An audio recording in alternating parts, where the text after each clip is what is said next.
जय भीम जन मनुष्य के लिए नहीं कि किसी दम के लिए संविधान એ एकमात्र दस्तावेज नहीं पर जीवन एकमात्र माध्यम है जो कौम अपनी इतिहास नहीं जानता वो कौम कभी भी इतिहास नहीं बना सकता હું મોહમ્મદ અલી તમારી સામે ભીમરાવ આંબેડકર બની હાજર થઈ છું.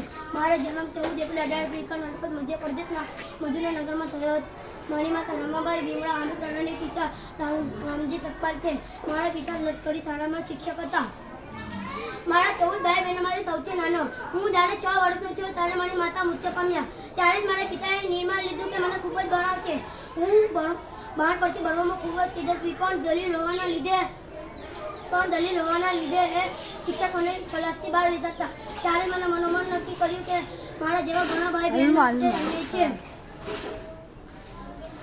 હું આ પૂર્વક વિચારીને રહીશ. મહારાજા સયાજી રાવ ભીમરાવ ગાયકવાડ ભણાવવા માટે શિષ્યવૃત્તિ સહાય કરેલ છે. મને લંડન ન્યુયોર્ક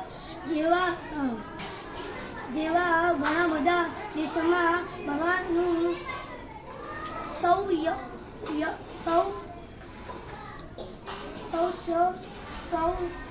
પ્રથમ છે.